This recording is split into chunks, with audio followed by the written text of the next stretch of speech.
Boggards, the toadmen, the toad freaks. When you're too cheap to go and buy a lizardman, you go get toads. Boggards themselves are primitive toad-like humans. Who would have guessed? Toad humanoids. Very simple. They mainly invest themselves in the marshes and other swampland-like situations. Not, not to say they can't show up in other environments. I mean, they are toad people. They have variations that go and exist for them. Most commonly, they look like toads in the form of humanoids. In and of themselves, probably one of the lowest CRs you'll see hanging around in a swamp, pretty much in general, beyond like any other flying insect in the area for them. But in of themselves, they're only really possess pretty much everything. I mean, I don't know why they don't have player stats, but they don't. But even then, they have pretty much three common featural abilities that work themselves too. Some a little more useful than others. Obviously, the standard ones come with the ability to wander through swamps pretty normally. Other than that, they have their tongue, which can be used for pretty much being a lasso or a rope, tying people, sticking them to them, and pulling them towards them to make them stay in melee combat, which most of them do prefer. They can croak, and croak real loud. Considering it's only a shaken defect, which par for CR2 creatures, that's not surprising.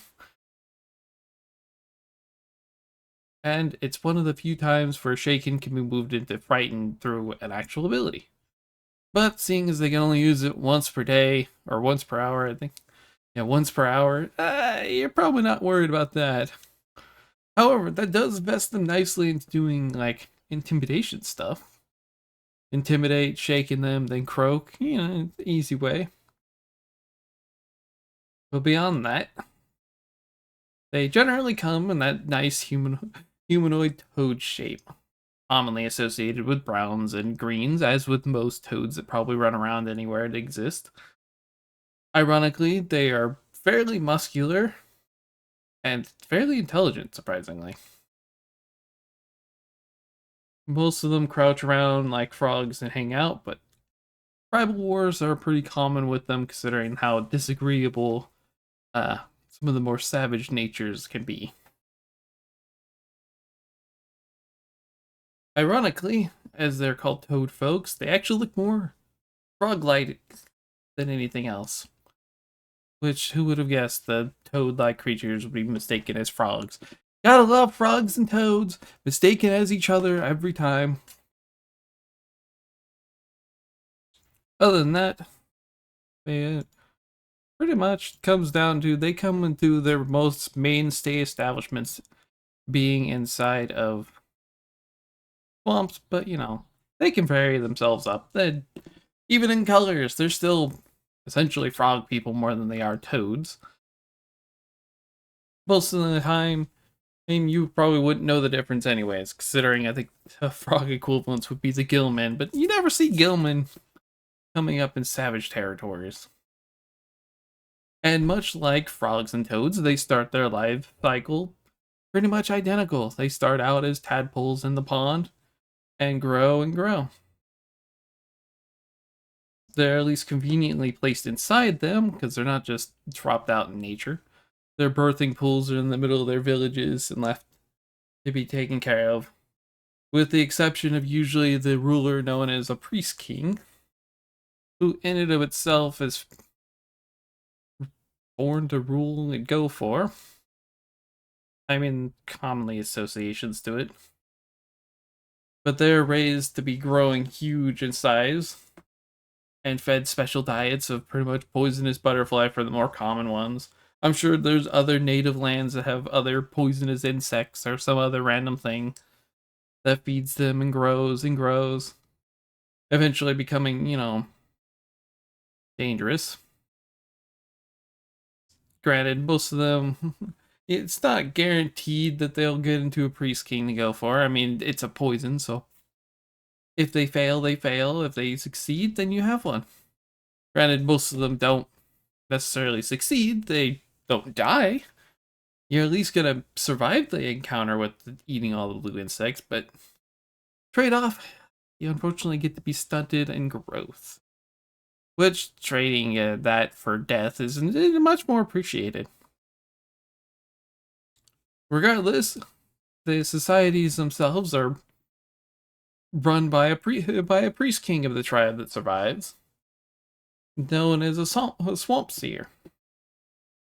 They usually build a ziggurat out of the mounds of dirt around them, which, what else are you going to build with lots of mud and swamp water everywhere? Beyond that, they build their villages around that, and they support each other to go for. And then most of the boggards are on that societal rule of everyone has their role, and they're given that role, and they live with it. Most of them enjoy using bones, sticks, and everything else, seeing as they're in a swamp. You're not exactly going to have the greatest amount of metal working. And the little metal that you can use probably won't last long enough for it to matter. Are your nice common paste magic items, because that always survives the go for it. As the name goes forth, the swamp seer or priest king, however you want to refer to him at this point, they pretty much worship one of the more common demon lords to go for. I mean, you got Gogrunta, Dagoth, you got plenty of options. They run in strong and go and everything else that goes for. As the priest kings grow bigger, they gain more power, they try to emphasize more worships. Yeah, usually ends up summoning pretty dangerous stuff to go for. Seeing as how you get the niceness of them summoning what's known as toad demons or the toad dragons. Yeah, give or take, depending on the circumstance, one or the other shows up. As with their Hezron demons being summoned for them, which end up just going on a rampage because I love controlling things that don't have power over. And then you have the Mobobo, or the three-eyed toad dragon, pretty much what it ends up going and being, which also end up being worshipped by some tribes as origin points for their existence, which, yeah, it sounds about natively going for natives' choice of going. They end up lining themselves into a lot of problems. They get themselves nearly killed and function.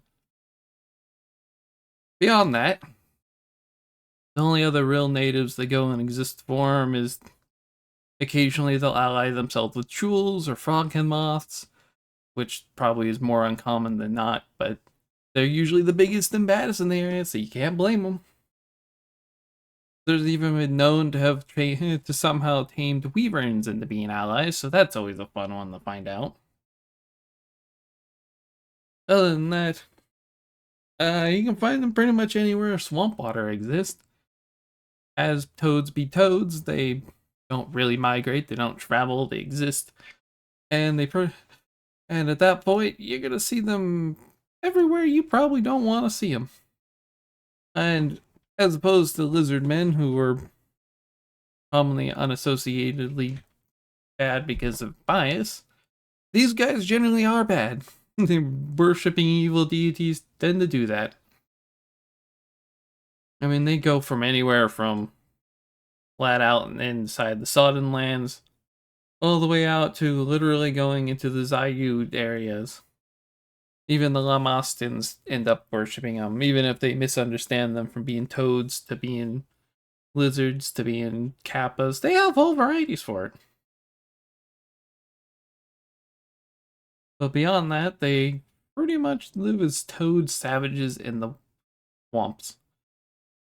Mainly emphasized on religion. I think the only shining example of them existing in books that I can think of would be, or like one or I think like 2 or 3 of Rise of the Rune Lords, but even then, that's so anciently timed. But it's toad people. What do you want from them? They hop, skip, and cause troubles on their own. And even if you don't want to think about them, they show up and arrive at their own time. as with many, many evil creatures. But fair enough.